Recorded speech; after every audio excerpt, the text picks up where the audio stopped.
जय श्री राम। सभी सुनने वालों को योगेश अनंत काले का प्यार भरा नमस्कार।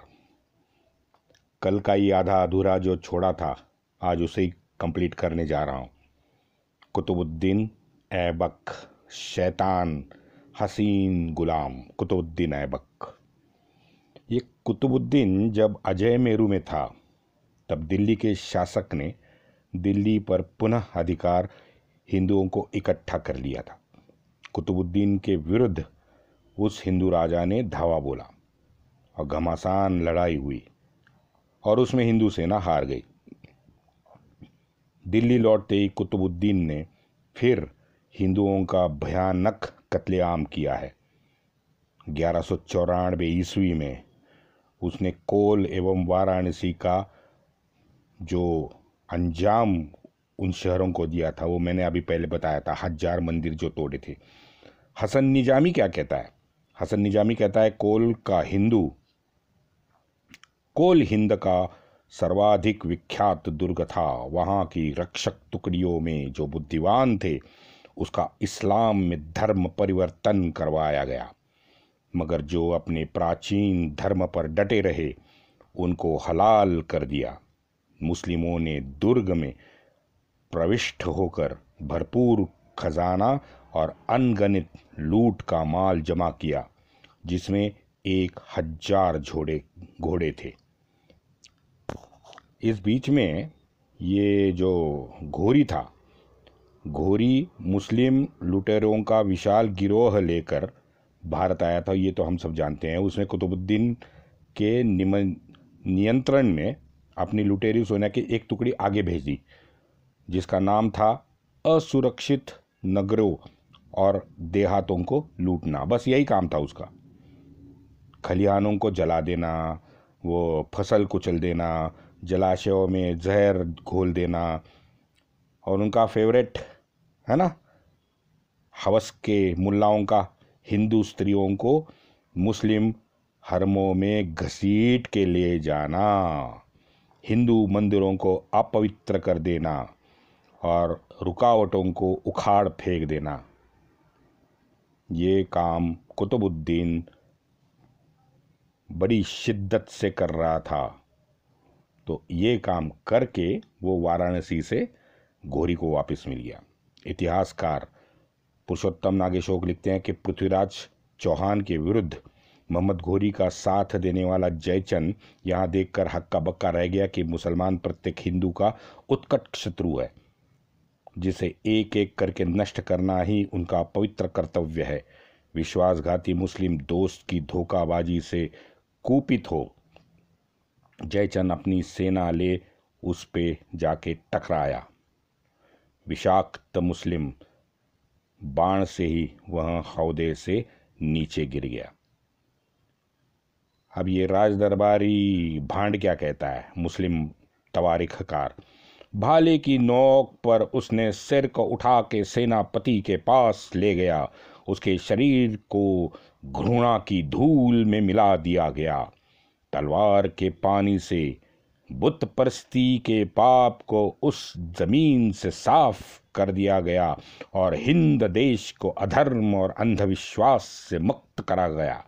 बेशुमार लूट मिली, दुर्ग पर भी अधिकार जमा लिया गया।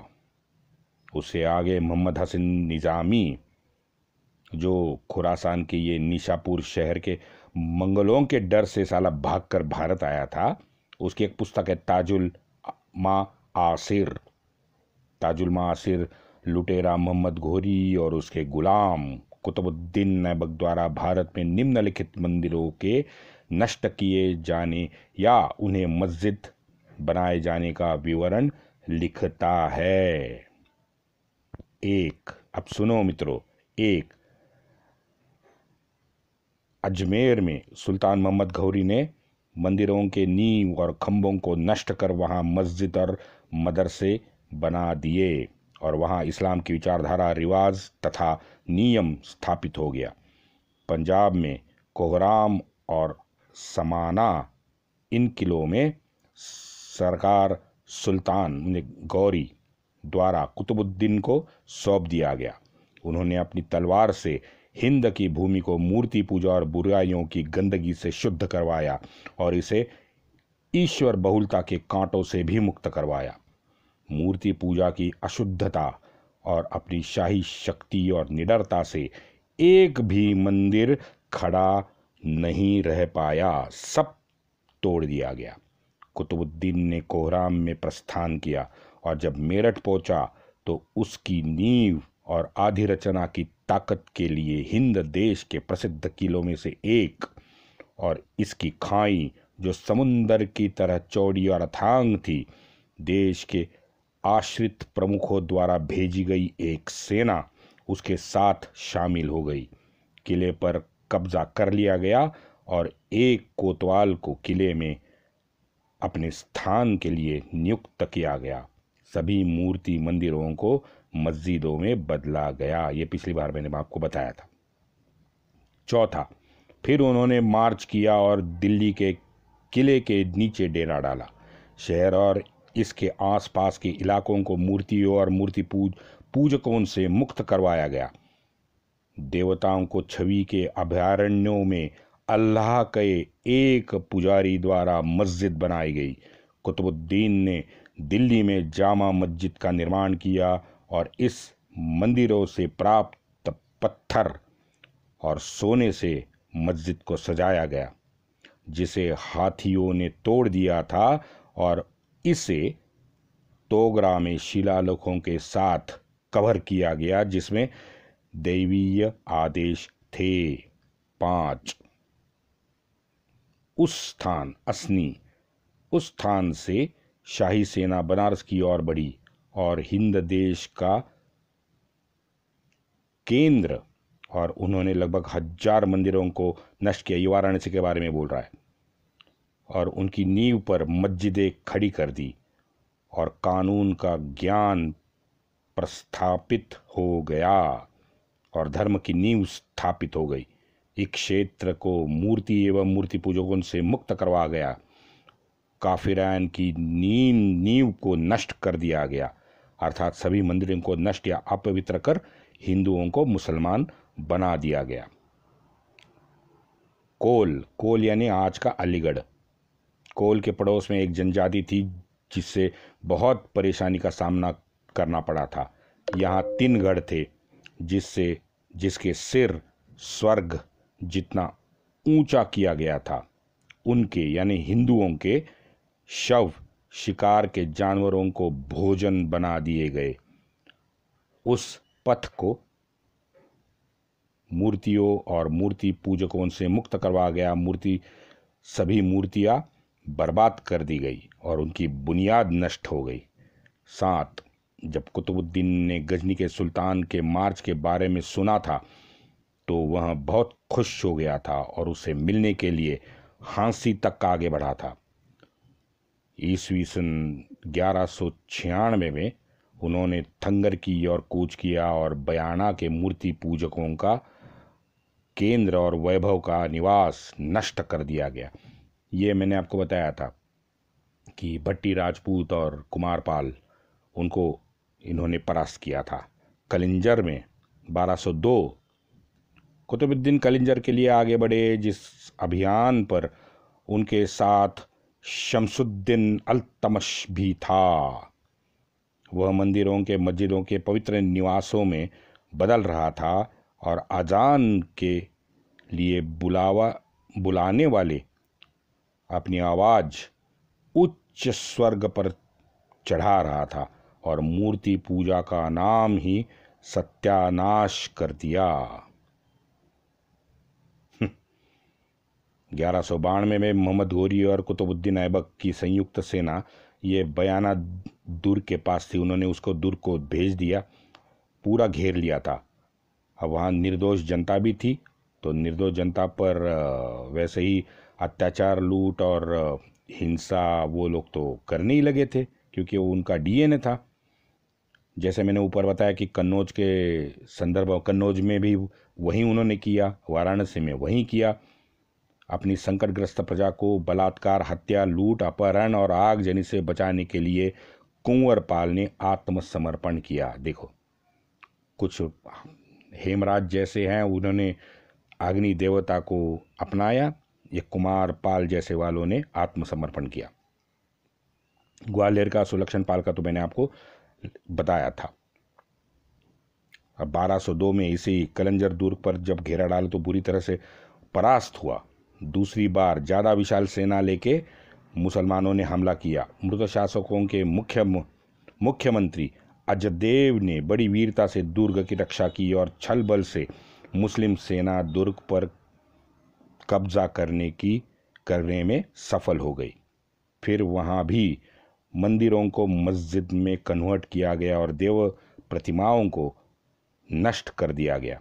50,000 लोगों के गले में गुलामी का फंदा कसा दिया गया और हिंदुओं के रक्त से सारी जमीन रक्त रंजित हो गई। एलियट और डॉसन ये लिखते हैं। उसके बाद कुतुबुद्दीन महोबा पर कुतुबुद्दीन ने हमला किया और बुरी तरह परास्त हुआ। इस प्रकार का एक प्रयास बजाऊ पर भी उसने कुतुबुद्दीन ने किया था, जो नगरों की जननी और हिंद देश के प्रमुख नगरों में एक था। उधर वीर हिंदू खोखर, उनके बारे में तो मैंने बताया था कि मोहम्मद घोरी को उन्होंने नाक में दम करके रखा था।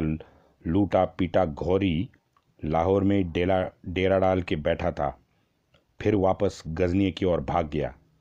वापसी में इन लोगों ने अपने एक पड़ाव दम्मक के निकट एक बाग में पड़ाव डाला था, तो वहीं लुटेरा शैतान मोहम्मद घोरी वीर हिंदू सेना की एक टुकड़ी जो सीमावर्ती क्षेत्रों से मुस्लिम लुटेरों का सफाया कर रही थी, उनके द्वारा मारकर समाप्त कर दिया गया। घोरी के मारे जाने के बाद कुतुबुद्दीन ऐबक ने लाहौर में 1206 में खुद को सुल्तान घोषित किया, जिसका घोरी का भतीजा और गजनी का शासक ताजुद्दीन ने विरोध किया। पर सीधे संग्राम में वह कुतुबुद्दीन से हार कर ताजुद्दीन भाग गया। 26 जून 1206 को उसने दिल्ली में विधि विधान के साथ राजा का ताज पहना है। इतिहासकार पुरुषोत्तम नागेश ओकसर लिखते हैं कि भारत के इतिहास का वह दिन कलंक से ज़्यादा काला हो गया, क्योंकि इस दिन प्राचीन पवित्र हिंदू राज सिंहासन को, जिसे पांडव, भगवान कृष्ण और विक्रमादित्य जैसे नवरत्नों से पवित्र और सुशोभित किया गया था, एक घृणित विदेशी मुस्लिम ने, जिसे कई बार पश्चिम एशिया के गुलामों के बाजारों में खरीदा गया और बेचा गया, अपवित्र और कलंकित कर दिया। नवंबर 1210 ईस्वी में प्रारंभिक दिनों में लाहौर में चौगान यानी पोलो खेलते समय कुतुबुद्दीन ऐबक घोड़े से गिरकर मर गया। घोड़े के जिन के पायदान का नुकीला भाग उसके छाती में धस गया था। अब ये महान इतिहासकार पुरुषोत्तम नागेश ओकसर, उनकी पुस्तक है भारत में मुस्लिम सुल्तान। दूसरा है हमारा हसन निज़ामी, हाँ, भांड दरबारी। तीसरा इलियट और डॉनसन, उसका भाग नंबर 2। और उसके बाद है ये Hindu temples, what happened to them, ये एक आर्टिकल है। ये चारों पुस्तकों में जो लिखा है वो आज मैंने आपको सुनाया।